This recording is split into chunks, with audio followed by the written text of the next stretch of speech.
శివుడు అన్నమాట, శివుడు. ఇప్పుడు మనం పొయ్యలు తీస్తే మండుతుందా? నీళ్ళేమో కిందికి వారుతాయి, అగ్నేమో పైకి వారుతుంది. అది కూడా పారుతుంది కదా. మరి ఎవరు పారబెట్టుకోవడం ఉండాలిగా. ఎవడు వాడు? శివుడు అన్నమాట, మంచి దేవుడు. ఇప్పుడు గాలి ఉంది కదా, గాలి కూడా తూర్పు నుండి పడమటికి తూర్పు పారుతుందా పారదా? ఏం మాట్లాడతలేరు. పారుతుందా? ఇప్పుడు మన చెయ్యి మనం తిప్పుతూనే తిరుగుతా, లేకపోతే తిరుగుతా జడ కదా. మరి గాలి కూడా పారుతుంది కదా, పారబెట్టుకోవడం ఉండాలా ఉండొద్దా? ఎవరు వాడు? శివుడు. ఏమి మరి ఎన్ని తిరగాలంటే దీనికి ఒక ఆకాశం ఉండాలా ఉండొద్దా? మరి ఆకాశాన్ని ఎవరు ఏర్పాటు చేసిండు? ఎవరు? శివుడు ఏర్పాటు చేసిండు. బాగానే ఉంది. భూమిని తిప్పేవాడిని ఆయనే, నీళ్ళని తిప్పేవాడిని ఆయనే, అగ్నిని తిప్పేవాడిని ఆయనే, గాలిని తిప్పేవాడిని ఆయనే, ఆకాశాన్ని తిప్పేవాడు కూడా ఆయనే తిప్పుతున్నాడు. ఇప్పుడు మీకు గుడ్డే ఉందా? లబ్బు డబ్బు లబ్బు డబ్బు కొట్టుకుంటుందా? మీరు ఏమైనా మిషన్లు పెట్టిండ్రా? మరి అదే కొట్టుకుంటుంది కదా. మరి కొట్టేవాడు ఉండాలా ఉండొద్దా? ఉండాలి. వాడేవాడు? వాడే శివుడు అన్నమాట. అర్థమైందా? ఆ విధంగానే మరి ఈ భూమి, నీళ్లు, అగ్ని, గాలి, వాయువు, ఆకాశము, సూర్యుడు, చంద్రుడు, నక్షత్రాలు, మన జ్ఞానేంద్రియాలు, మన కర్మేంద్రియాలు, మన మనస్సు, ఇవన్నీ కూడా ప్రకృతి అన్నమాట. ఇవన్నీ ప్రకృతి అన్నమాట. ఇప్పుడు మీ మనస్సు నన్ను చూస్తుందా చూస్తలేదా? మరి చూస్తుందంటే పని చేస్తుందా లేదా? మరి ఎవరు నువ్వు చెప్తే చేస్తుందా? అది అంటే దాంట్లో పనిచేసే గుణాన్ని పెట్టింది ఎవరు? దేవుడు అన్నమాట. ఆ దేవుడి పేరే శివుడు. శివరాత్రి అయితేనేమో శివుడు అవుతాడు, వైకుంఠ ఏకాదశి అయితే విష్ణువు అవుతాడు. దేవుడు ఒకటే, ఏకం సత్ విప్ర బహుదా వదంతి యదా యదా హి ధర్మస్య గ్లానిర్భవతి భారత అభ్యుత్థానమధర్మస్య తదాత్మానం సృజామి. పరమాత్మ ఒక్కడే, అవతారాలు అనేకం అన్నమాట. భగవంతునికి ఎన్ని అవతారాలు ఉన్నాయి చెప్పండి? ఏం మాట్లాడుతుంది? ఎన్ని అవతారాలు ఉన్నాయి? 10 అవతారాలు. అవతారం అంటే ఏంటంటే 2 కాళ్ళు, 2 చేతులు, తలకాయ, అంతేనా? మరి ఈ 2 కాళ్ళు, ఈ 2 చేతులు, ఈ తలకాయలు ఉండి శరీరాన్ని నడిపించేవాడు ఎవరు చెప్పండి? ఇది కూడా అవతారమే కదా. నువ్వు ఒక అవతారం, నాదొక, ఇవన్నీ దేవుని అవతారాలే. ఎవరి అవతారాలు? ఎందుకు చెప్తున్నట? యహ సర్వేషు భూతేషు తిష్టన్ సర్వేభ్యో భూతేభ్యో అంతరో యం సర్వాణి భూతాని నవేన యస్య సర్వాణి భూతాని శరీరం యహ సర్వేభ్యో భూతేభ్యో అంతరో యమయతి ఏషత ఆత్మ అంతర్యామి అమృత. భూతాలంటే మీకు తెలుసా? భూతాలంటే దయ్యాలు అనుకుంటారు కదా, మనమే భూతాలు. భూతం అంటే శరీరానికి పేరు భూతం. ఎందుకంటే భూతం పట్టుకున్నది. ఎన్ని ఇబ్బందులు పెడుతున్నది ఇది? పొద్దున్నే దీనికి పట్టు తోవాలా, పొద్దున్నే దీనికి స్నానం చేయించాలా, పొద్దున్నే దీనికి గుడ్డలు కట్టాలా, పొద్దున్నే దీనికి టిఫిన్లు పెట్టాలా, పొద్దున్నే దీనికి ఛాయలు పోయాలా, మధ్యాహ్నం రకరకాల వండి పెట్టాలా, దీన్ని పట్టుకునే దానికి పరుపు కావాలా, ఫ్యాన్ కావాలా, ఏసీలు కావాలా, తిరగడానికి శరీరం తిరగడానికి మళ్ళీ కార్లు కావాలా. ఇది మనం భూతం పట్టుకున్నారా పట్టుకోలేదా?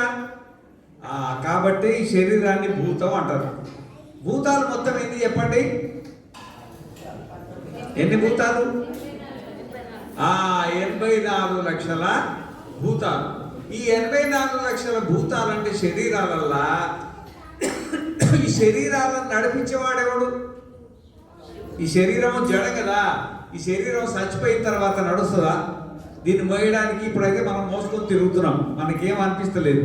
చచ్చిపోయిన తర్వాత దీన్ని మోయాలంటే ఒక్కటి సరిపోతారా? కనీసం 4 కావాలి. కనీసం 4. కొంతమందికి అయితే డజన్ కావాలి. అర్థమైందా? మరి ఈ శరీరం ఉంది కదా, ఈ శరీరాన్ని ఇప్పుడు మరి ఇంత బరువున్న శరీరాన్ని నడిపించేవాడు ఎవడు లోపల? వాడే శివుడు. యా సర్వేషు భూతేషు తిష్టం సర్వేభ్యో భూతేభ్యో అంతరో యం సర్వాణి భూతాని శరీరం. ఈ శరీరం మన శరీరం కాదు. ఎవరి శరీరం ఇది? శివుని శరీరం. ఎవరి శరీరం? వేదంలో మాట మనం చెప్పేది, నేను రాసుకురాలేదు రూమ్లో కూర్చొని. యస్య సర్వాణి భూతాని శరీరం యా సర్వేభ్యో భూతేభ్యో అంతరో యమయతి. అంటే ఈ 84 లక్షల జీవరాశుల్లో ఉండి మనల్ని నడిపించేది ఎవరు? శివుడే. ఇప్పుడు కన్ను చూస్తుంది, అది ఎక్కడైనా వెళ్ళిపోతే ఏం చేస్తాము? చెవు ఉంటుంది, ఎక్కడైనా తన ఇష్టమానికి వెళ్ళిపోయింది అనుకో ఏం చేస్తాము? ముక్కు ఉంది, తన ఇష్టం. ముక్కు అంటే ఇది కాదు, ముక్కు ఘ్రాణేంద్రియం ఉంటుంది అనమాట. తనపడతాను వెళ్ళిపోతే నువ్వు ఏం చేస్తావు చెప్పండి? నాలుక తనపడతాను వెళ్ళిపోతే ఏం చేస్తావు? నాలుక అంటే ఇది నాలుక కాదు, మాట్లాడే నాలుక లోపలికి కూడా దాన్ని నడిపించేది ఉంటుంది. అదే అనమాట. మరి అవన్నీ ఒక దగ్గర అతుక్కొని ఉన్నాయి కదా, నువ్వు అతకబెట్టి దాన్ని ఏమన్నా ఏమన్నా గోందు పెట్టి మరి ఎట్లున్నాయి? అర్థమైందా? యా సర్వేభ్యో భూతేభ్యో అంటే కూర్చోండి. యా సర్వేభ్యో భూతేభ్యో అంతరో యమయతి అంటే ఈ శరీరాన్ని నియంత్రించేవాడు ఎవరంటే ఆ పరమాత్మనే. అంటే 84 లక్షల జీవరాశుల్లా మీ లోపల, నా లోపల, అందరి లోపల ఉంటేవాడు ఎవడు? శివుడు. ఆ శివుడు ఉంటేనే నీ మనస్సు పనిచేస్తుంది. ఆ శివుడు ఉంటేనే నీ బుద్ధి పనిచేస్తుంది. ఆ శివుడు ఉంటేనే నీ కళ్ళు పనిచేస్తాయి. ఆ శివుడు ఉంటేనే నీ చెవులు పనిచేస్తాయి. ఆ శివుడు ఉంటేనే నీ నాలుక పనిచేస్తుంది. ఆ శివుడు ఉంటేనే నీ కాళ్ళు చేతులు కదులుతాయి. ఆ శివుడు ఉంటేనే నేను డబ్బులు సంపాదించేవాడు, డబ్బులు అన్నీ ఆ లోపల శివుడు ఉంటేనే నడుస్తుంది. సంసారం నడిచినా, సన్యాసం నడిచినా లోపల శివుడు ఉండాల్సిందే అన్నమాట. రోజు మనం శరీరానికి సేవ చేస్తున్నాం. మరి ఒకరోజు శివునికి సేవ చేయాలా చేయొద్దా? పగటి పూట మనకి తీరకపాయి, వాటి కూడా తీరుతుందా? పొద్దున్నే వ్యాపారానికి పోతారు, ఉద్యోగానికి పోతారు. కనీసం రాత్రి అన్నా ఒక శివరాత్రి అన్నారు. ఏమన్నారు? ఇది శివరాత్రి. కనీసం పగలు కూడా మీ పనులు చేసుకున్నా ఈ ఒక్కరోజన్నా శివుణ్ణి ఆరాధన చేయండి, శివుణ్ణి ఆరాధన చేయండి అని శివరాత్రి అని ఏర్పాటు చేసింటారు అనమాట. వాస్తవికంగా ఈ శివుడు అనేది అంతటా వ్యాపించున్నాడు. ఈ శరీరంలో ఎట్లున్నాడో భూమిలో ఉండు, నీళ్ళల్లో ఉండు, అగ్నిలో ఉండు, గాలిలో ఉండు, ఆకాశంలో ఉండి అన్నిటిని నడిపించేవాడు ఉన్నాడు కదా, ఆ నడిపించేవాడే శివుడు అన్నమాట. అయితే ఆ శివుని సాక్షాత్కారం కావాలి మనకు. శివుని సాక్షాత్కారం కావాలి. మరి శివుని సాక్షాత్కారం మీకు ఎప్పుడన్నా అయిందా? శివుని సాక్షాత్కారం అయిందా? ఎంతమందికి అయిందో ఇట్లా చేతులు ఎత్తండి, నాకు శివుడి సాక్షాత్కారం అయిందని. ఒక్కరు కూడా ఎత్తలే. అంటే తాత్పర్యం ఏంటంటే ఎదుర్కొన్నవాడు శివుడు కాడని, వేరేవాడు ఉండాలి. మరి మీరు నిజంగానే శివుడు అయితే మరి నేను చూసిన వాళ్ళు అనొచ్చుగా ఎవరు అంటున్నారా? శివుడు సాక్షాత్కారం కాదంటే నీ శివుడు కాదనేగా అర్థమైందా? అంటే ఆ శివుడు అనేది ఇప్పుడు శివుడేమో చైతన్యం కదా. శివుడు అంటే చైతన్యం, సత్యం, శివం, సుందరం, చైతన్యం కదా. అన్నిటిని చూసేది అదేనా? దాన్ని చూసేది ఏది ఉంటుంది? అన్నిటిని చూసేది శివుడే. ఆయన చూసేది ఏది లేదన్నమాట. నాణ్యతతోస్తి ద్రష్ట, నాణ్యతతోస్తి శ్రోత, నాణ్యతతోస్తి మంత, నాణ్యతతోస్తి విజ్ఞాత. అంటే ఆ శివుడే ఈ ప్రపంచం కట్టెతో చూసేది ఆయన్నే, నోరుతో మాట్లాడేది ఆయన్నే, ముక్కుతో వాసన చూసేది ఆయన్నే, మనసుతో సంకల్పించేది ఆయనే, బుద్ధితోటి ఆలోచించేది ఆయనే. ఆడవతారం ఎత్తిన ఆయనే, మగ అవతారం ఎత్తిన ఆయనే, మానవుడైన ఆయనే, పశువైన ఆయనే, దేవుడైన ఆయనే. శరీరం ఉన్న ఆయనే, శరీరం వదిలిపెట్టినా ఆయనే. ఆయన చూడడానికి ఇంకెవరు చూసేవాళ్ళు ఇంకెవరు లేరంట. శివుడే అన్నిటిని చూస్తాడు. కానీ శివుడు చూసేవాళ్ళు ఎవరైనా ఉన్నారా? అయ్యా రండి, కూర్చోండి కూర్చోండి, అయ్యా రండి రండి కూర్చోండి. శివలింగాలు వేయండి వాళ్ళకి. నాణ్యదతోస్తి ద్రష్ట, నాణ్యదతోస్తి శ్రోత, నాణ్యదతోస్తి మంత, నాణ్యదతోస్తి విజ్ఞాత, విజ్ఞాతారమరే కేన విజానీయాత్ ఇది. అంటే ఆయన తెలుసుకోవడానికి ఇంకా ఏం లేదన్నమాట. ఇప్పుడు మన ఇంట్లో పటగారులు ఉంటాయి, పటగారు ఈ నిలబెట్టుకుంటారు కదా, ఏం మాట్లాడతలేరు మీరు ఇంట్లో ఎవరింట్లో లేనట్టున్నాయి ఉన్నాయా పటగారులతో ఏం చేస్తారు? గిన్నెలు పట్టుకుంటారా? అయితే మీరు పుట్టిన నుండి ఇప్పటిదాకా ఎన్ని గిన్నెలు పట్టుకొని ఉంటారు మీరు? కొన్ని లక్షల గిన్నెలు పట్టుకొని ఉంటారు. కానీ ఆ పటగార మిమ్మల్ని ఎప్పుడైనా పట్టుకుందా? అది అన్ని గిన్నెలు పట్టుకుంటుంది అది. ఎందుకంటే అది పట్టుకునే శక్తి దానికి లేదన్నమాట. ఆ విధంగానే కన్ను ఒక పటగార, అది రూపాన్ని పట్టుకుంటుంది. ముక్కు ఒక పటగార, అది వాసనని పట్టుకుంటుంది. నాలుక ఒక పటగార, అది రుచిని పట్టుకుంటుంది. చెవు ఒక పటగార, శబ్దాన్ని పట్టుకుంటుంది. ఈ చర్మం ఒక పటగార, అది స్పర్శను పట్టుకుంటుంది. ఈ పటగారలతో ఈ శబ్దస్పర్శ రూపరసందాలు కట్టుకునేది మనమే. అవి పటగారడా? పట్టుకునేది ఎవరు? కంటితో చూసేది మనమేనా? నోరుతో మాట్లాడేది మనమేనా? కాళ్ళతో నడిచేది మనమేనా? చేతులతో చేసేది మనమేనా? అవన్నీ పటగారాలు పట్టుకునే వాళ్ళ పట్టుకుంటాం మనం అన్నమాట. కాబట్టి ఈ పటగారాలు పట్టుకున్న వాళ్ళని ఎప్పుడు పట్టుకోవాలన్నమాట. అంటే ఇంద్రియాలకు శివుని దర్శనం చేసుకునే శక్తి లేదు. శివుని ఎవరు దర్శనం చేసుకుంటారంటే మనమే దర్శనం చేసుకోవాలా? ఏవి కన్ను తెరుచుకుంటే భూమి, నీళ్లు, అగ్ని మూడే కనబడతాయి, పరమాత్మ కనబడదు. మనం 4వ వారం అన్నమాట పరమాత్మ. అందుకనే తమేతం వేదావచనేన బ్రాహ్మణాః వివిధిషంతి యజ్ఞేన దానేన తపసా నాశకేన తమేతం విదిత్వా మునిర్భవతి ఏతమేవ ప్రభురాజినో లోకమిచ్చంత ప్రవృజంతి. మరి ఆ శివుని సాక్షాత్కారం నాకు అవుతుంది, మరి మీకు అవుతుందా? అంటే నేను శివుణ్ణి అని నాకు అర్థమవుతుంది, మీకు అర్థమవుతుందా? అర్థమైతలేదు అన్నమాట. అది మీ ఆత్మస్వరూప సాక్షాత్కారం కలగాలంటే తమేతం వేదానువచనేన బ్రాహ్మణాః వివిధిషంతి యజ్ఞేన దానేన తపస అనాశకేన. అంటే ఏ కోరిక లేకుండా యజ్ఞము, దానము, తపస్సు చేస్తే ఆ కొత్త కాలానికి మనస్సు పవిత్రమై ఆ పవిత్రమైన మనస్సులో గురువు గారు చెప్పింది అర్థమవుతుంది. మనస్సు అపవిత్రంగా ఉంటే అర్థమవుతుందా చెప్పండి? కాదమ్మా కూర్చోండి, వాళ్ళకి శివలింగాలు ఇవ్వండి, వచ్చిన రోజులు కూర్చోబెట్టి శివలింగాలు ఇవ్వండి. తమేతం వేదానువచనేన బ్రాహ్మణాః వివిధిషంతి యజ్ఞేన దానేన తపసా అనాశకేన ఏతమేవ విదిత్వా మునిర్భవతి. ఎంతవరకు అయితే నీకు శివుడు సాక్షాత్కారం కలగదో అంతవరకు సంసారమే. ముని అంటే నీకు సన్యాసం తీసుకోడు.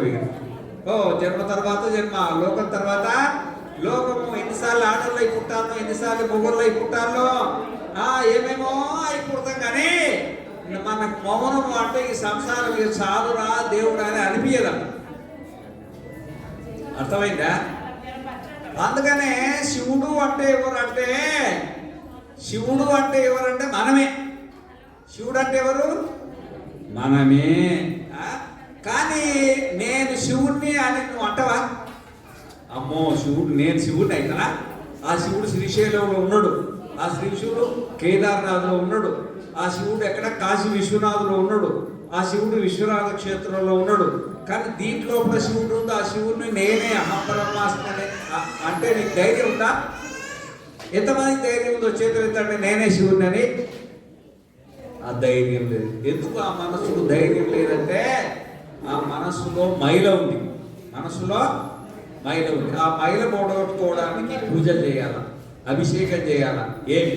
ఈ శరీరంలో ఉండే శివుడే ఆ శివలింగంలో ఉండు. ఈ శరీరంలో ఉండే శివుడే శివలింగంలో ఉండండి. ఎందుకంటే పరమాత్మ సర్వాంతర్యామి. ఇందుకనడు అందులేడని సందేహము వలదు చక్రి సర్వోపగతుండు ఎందెందు వెనక్కి చూచిన అందందేగరుడు దానవాగ్రని వింటే అన్నట్టుగా భగవంతుడు అంతటుండేవాడు శివలింగంలో కూడా ఉన్నాడు.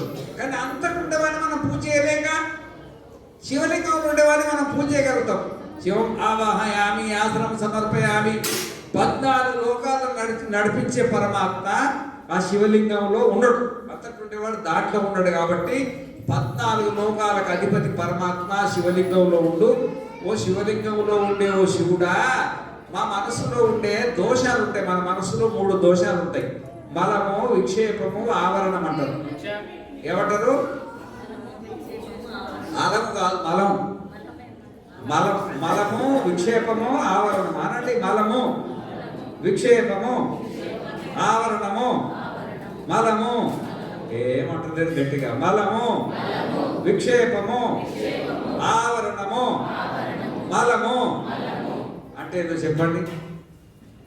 అనమంటున్నారు కానీ మలం అంటే అయితే మనం పుణ్యం పాపం చేస్తామా? ఏదైనా పుణ్యం పాపం చేస్తామా చేయమా?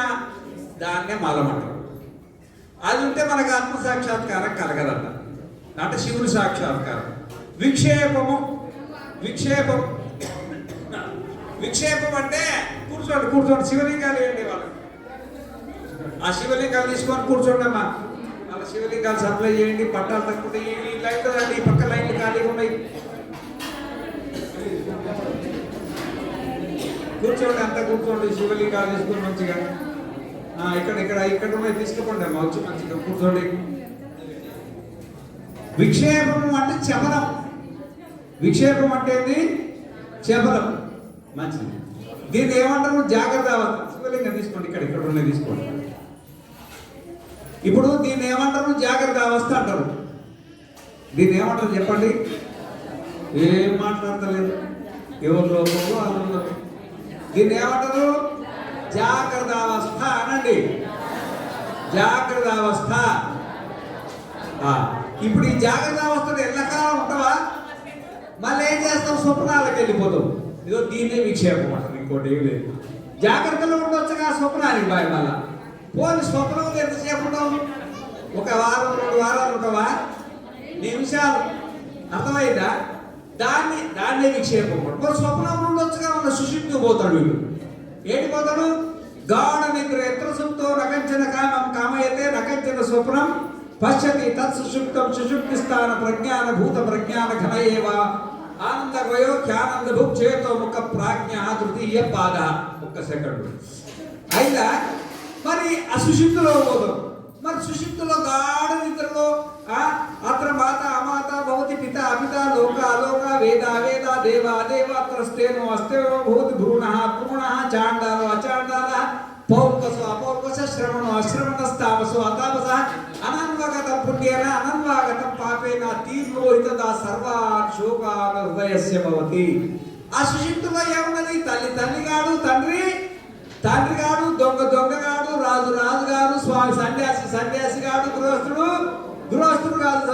అన్నీ అక్కడ టెలిఫోన్ బిల్లు భయం లేదు, కరెంటు బిల్లు భయం లేదు, మున్సిపాలిటీ బిల్లు భయం లేదు, భార్య భయం లేదు, పిల్లల భయం లేదు. ఎంత ఆనందంగా ఉంటుంది చెప్పండి. సర్వాన్ తీర్థో భవతి. పోనీ అక్కడనే ఉండొచ్చుగా, మళ్ళీ జాగ్రత్తకు వస్తాడు. దీని పేరే విక్షేపం. ఓ చోట ఉండడు వీడిగా. జాగ్రత్త స్వప్నము సుషుప్తి, జాగ్రత్త స్వప్నము సుషుప్తి, విక్షేపం. విక్షేపం మీకు ఉందా లేదా? ఉందా? ఏం మాట్లాడతారు లేదంటే ఉందా? విక్షేపం. విక్షేపం. మలం అన్నది. మలము ఏమంటలేరు. మలము, విక్షేపము, ఆవరణము. ఆవరణం అంటే ఏదో చెప్పండి. ఆవరణం అంటే ఏది? ఆవరణం అంటే ఏది చెప్పండి. మీకు ఏమైనా అర్థమైంది? ఆవరణం అంటే వాస్తవికంగా ఆవరణం అంటే ఏంటంటే, మీ పేరేం పేరు? శకుంతల. నిజంగా నీ పేరు శకుంతల నేనా? నమ్మమంటావా?